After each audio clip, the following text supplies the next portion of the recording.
بسم اللہ الرحمن الرحیم۔ السلام علیکم۔ اللہ کے محبوب صلی اللہ تعالیٰ علیہ وآلہ وسلم کا ذکر پاک محبت سے کر لیجئے۔ محمد الرسول اللہ صلی اللہ علی حبیبہ محمد وآلہ وسلم۔ زندگی کے ہر جائز کام کے آغاز اور اختتام پر اللہ کے محبوب علیہ الصلوۃ والسلام کا ذکر پاک کرنا باعث برکت اور باعث رحمت ہے۔ آپ بھی یہ عادت اپنا لیجئے، دونوں جہاں میں سعادتیں نصیب ہوں گی انشاءاللہ۔ سیرت رسول عربی صلی اللہ تعالیٰ علیہ وآلہ وسلم قدم بقدم اہل عرب کی فراست و ذہانت کا ایک اور واقعہ جو اپنی ندرت اور غرابت کے باعث بڑا ہی اثر انگیز ہے، سماعت فرمائیے۔ سعد بن مالک نعمان بن منظر کے دربار میں گیا۔ نعمان نے جو سوال اس سے پوچھا، اس نے اس سوال کا حیرت انگیز فصاحت کے ساتھ جواب دیا۔ نعمان کو اس سے حسد پیدا ہوا، اس کی فصاحت پر حسد پیدا ہوا، اور اس نے کہا کہ تم بڑے چرب زبان ہو، اگر تم چاہو تو میں تمہارا مقابلہ ایک ایسے آدمی سے کر سکتا ہوں جو تمہیں اس طاقت لسانی کے باوجود لاجواب کر دے گا۔ سعد نے کہا کہ اگر آپ مجھے جان کی امان دیں اور ناراض نہ ہونے کا یقین دلائیں تو میں ایسے شخص کو جواب دینے کے لیے تیار ہوں۔ چنانچہ نعمان نے اپنے ایک ادنا سے خادم کو بلایا اور کہا کہ سعد کے منہ پر تماچا مارو۔ اس نے سعد کو تماچا دے مارا۔ نعمان کا مقصد یہ تھا کہ وہ اس سے برافروختہ ہو جائے گا، یعنی پریشان ہو جائے گا، غصے میں آ جائے گا اور گالی گلوچ پر اتر آئے گا، اور میں اسے اس جرم کی سزا میں قتل کر دوں گا۔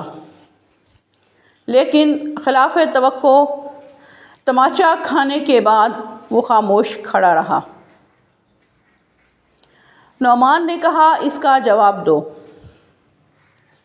سعد نے کہا صفیہ مأمور، ایک احمق ہے جسے حکم دیا گیا ہے اور اس نے اس کی تعمیل کی ہے۔ نعمان نے نوکر کو پھر کہا، اس نے دوسرا تماچا دے مارا۔ نعمان نے کہا اب جواب دو۔ سعد نے کہا لو نہی عن الاولی لم یعد الاخری، یعنی پہلے اسے روکا جاتا تو دوبارہ یہ حرکت نہ کرتا۔ نعمان کے حکم پر تیسرا تماچا مارا گیا اور سعد سے پوچھا اس کا کیا جواب ہے؟ سعد نے کہا ربی یؤدب عبدہ، ایک مالک ہے جو اپنے غلام کو ادب سکھا رہا ہے۔ نعمان نے ایک اور تماچا مارنے کا حکم دیا جس کی اس نے تعمیل کی، پھر پوچھا اس کا جواب کیا ہے؟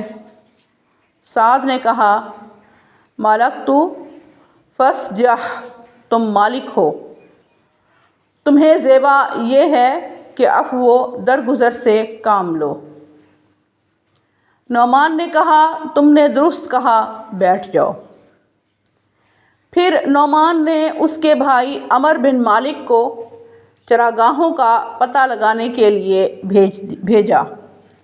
اس نے توقع سے زیادہ دیر کر دی جس سے نعمان غضبناک ہو گیا۔ اس نے قسم کھائی کہ جب عمر واپس آئے گا تو وہ اس کو قتل کر دے گا، خواہ وہ چراگاہوں کی تعریف کرے یا ان کی مذمت کرے۔ کچھ دیر کے بعد عمر واپس آ گیا۔ نعمان اپنے امراء اور رؤساء کے ساتھ اپنے دربار میں بیٹھا تھا۔ سعد عمر کا بھائی بھی وہاں موجود تھا۔ اسے معلوم تھا کہ نعمان نے اس کے بھائی کو قتل کرنے کی قسم کھائی ہے، اور لازمی بات ہے کہ یہ اپنے بھائی کو بچانا چاہتا تھا۔ سعد نے کہا، اے بادشاہ، کیا تم مجھے اجازت دیتے ہو کہ میں عمر سے یعنی اپنے بھائی سے بات کروں؟ بادشاہ نے کہا، اگر تم نے اس سے بات کی تو میں تمہاری زبان کاٹ دوں گا۔ اس نے کہا، کیا میں اپنے بھائی کو اشارہ کر سکتا ہوں؟ نعمان نے کہا کہ اگر تم نے ہاتھ سے اشارہ کیا تو میں تیرا ہاتھ کاٹ دوں گا۔ سعد نے کہا، کیا میں اسے آنکھوں سے اشارہ کر سکتا ہوں؟ نعمان نے کہا کہ اگر تم نے ایسا کیا تو تمہاری دونوں آنکھیں نکال دوں گا۔ آخر میں سعد نے کہا، کیا میں اس کے لیے عصا کو کھٹکھٹا سکتا ہوں؟ منظر نے اس کی اجازت دے دی۔ چنانچہ سعد نے ایک آدمی سے جو اس کے قریب بیٹھا تھا اس کا عصا مانگا، اور اپنے عصا کو بھی اپنے ہاتھ میں پکڑ لیا۔ اس کا بھائی نعمان کے دربار میں کھڑا اپنے انجام کا انتظار کر رہا تھا۔ سعد نے اپنے عصا کو دوسرے عصا کے ساتھ کھٹکھٹایا۔ بھائی نے اس کی طرف دیکھا تو اس نے عصا کے اشارے کر کے سمجھایا۔ عمر سمجھ گیا کہ بھائی کا مقصد یہ ہے کہ میں اپنی ہی جگہ پر کھڑا رہوں، یعنی آگے پیچھے بالکل نہ ہوں۔ پھر عصا کو کھٹکھٹایا، پھر اسے آسمان کی طرف بلند کیا، پھر اپنے عصا کو دوسرے عصا کے ساتھ چھوا۔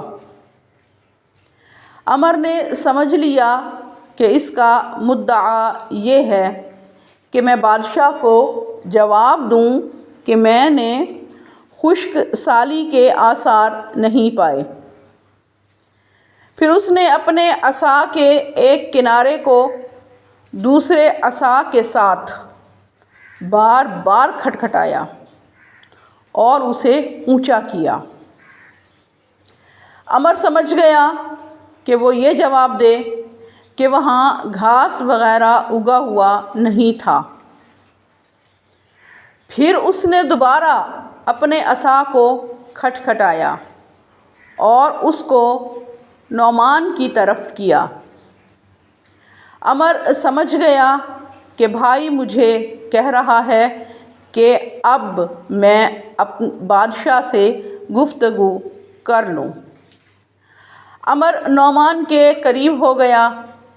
نعمان نے اس سے پوچھا کہ کیا وہاں کی زرخیزی کی تم تعریف کرتے ہو یا خشک سالی کی مذمت کرتے ہو؟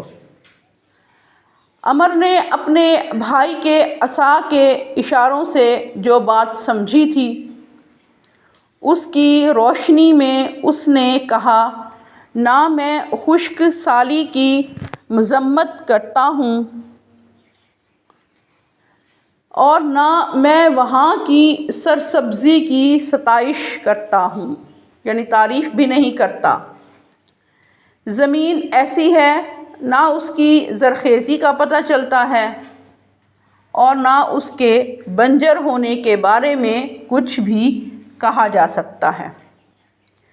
قافلے کے لیے پانی اور گھاس کی تلاش کرنے والا وہاں ٹھہر جاتا ہے، ایک ناواقف عارف بن جاتا ہے، اور جو وہاں امن میں ہو وہ خوف زدہ ہو جاتا ہے۔ نعمان نے عمر کے اس جواب کی تحسین کی۔ اس طرح اس کو قتل کرنے سے نجات میسر آئی۔ محض عصا کی وجہ سے کس حد تک اہل عرب نے اپنے معاملے کو ٹھنڈا کیا۔ سیرت رسول عربی صلی اللہ تعالیٰ علیہ وآلہ وسلم قدم بقدم جاری ہے۔ محمد الرسول اللہ صلی اللہ علیہ حبیبہ محمد و آلہ وسلم۔